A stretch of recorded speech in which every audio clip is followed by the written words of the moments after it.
can say with some confidence, now that I've seen Kristen Stewart's enchanting performance in Pablo Larraín's Spencer, that the race for next year's Best Actress has begun. Officially. Hey up guys! So continuing my coverage of the Venice Film Festival, today's movie that I'm going to be discussing is Spencer, which is directed by Pablo Larraín, who previously directed Jackie. The script was written by Stephen Knight and stars Kristen Stewart as the titular Diana Spencer. It is Kristen Stewart, right? I always worry if it's Kristen or Kirsten. I always get her and Kirsten Dunst muddled up. Let's just check the old IMDb. Yep, Kristen Stewart.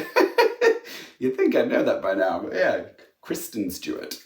Before we go any further though guys, if you want to stay up to date with all my Venice Film Festival reviews, be sure to click that subscribe button. Help support my channel by hitting that thumbs up button or by leaving a comment in the comment section down below.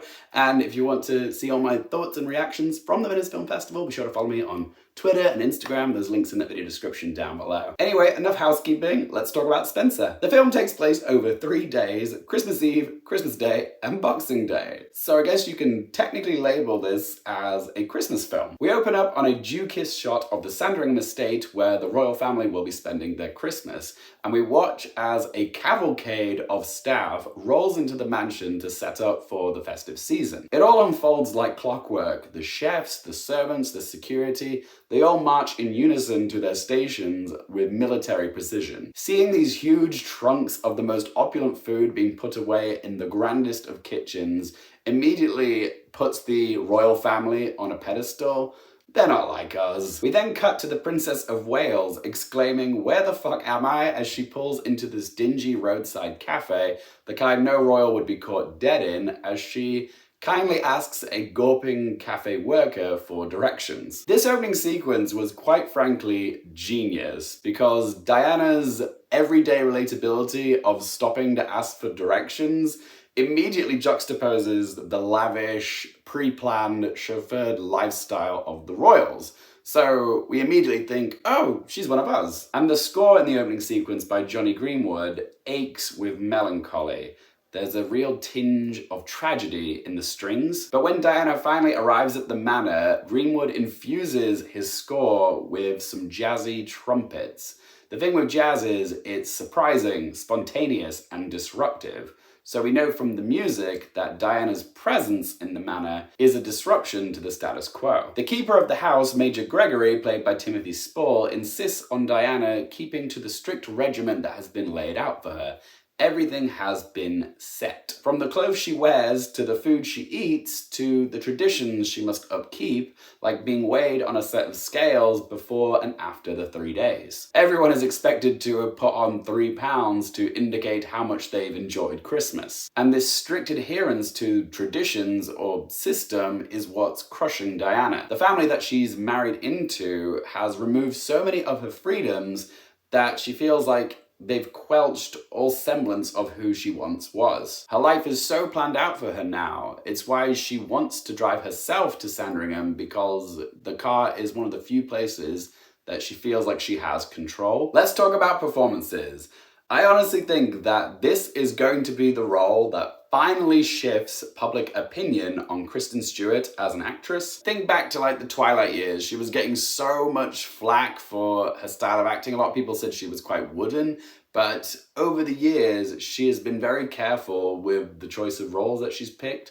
Kind of like her co-star from Twilight, Robert Pattinson. And she's been taking a lot of more complex roles, but in smaller indie films, and earning herself a lot of clout in the process. And now she's playing Princess Diana in what is sure to be a heavy hitter at next year's Oscars. I am actually really excited for the general public to see this film and see just what she's capable of. She is phenomenal as Diana. She disappears into this role. Not only does she look like Diana with the signature blonde bob and the ballet dancer frame, but she's really nailed the mannerisms which were quintessential Diana. Like her posture when she posed for photographs, with a slightly raised shoulder, the way she tilts her head and fluttered her eyelashes and lets out this coy little smile. And of course she gets the accent spot on as well.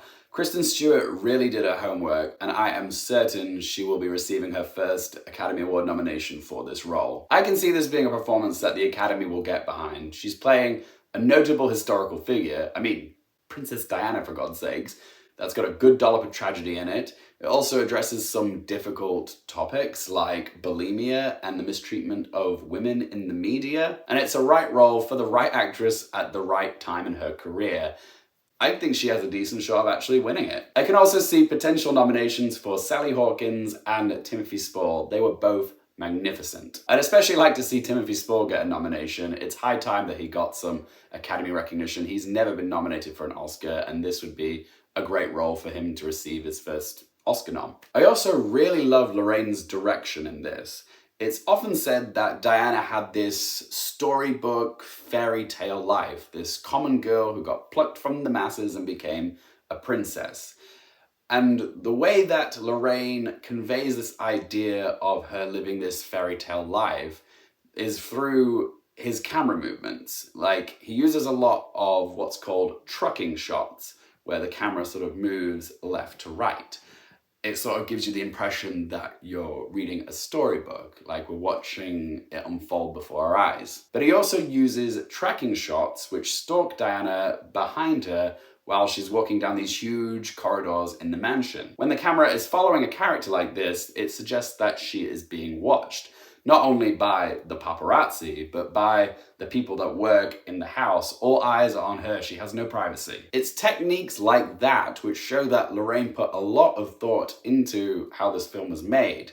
Is it enough to get him a Best Director nomination? Potentially, but at the moment I don't think it's a guarantee. But yeah, like I said, when it comes to the Oscars, I can see Spencer being quite heavily nominated, not only for the performances. Kristen Stewart is pretty much a guarantee, but potentially Hawkins and Spall. But I could see a potential nomination for Stephen Knight for writing.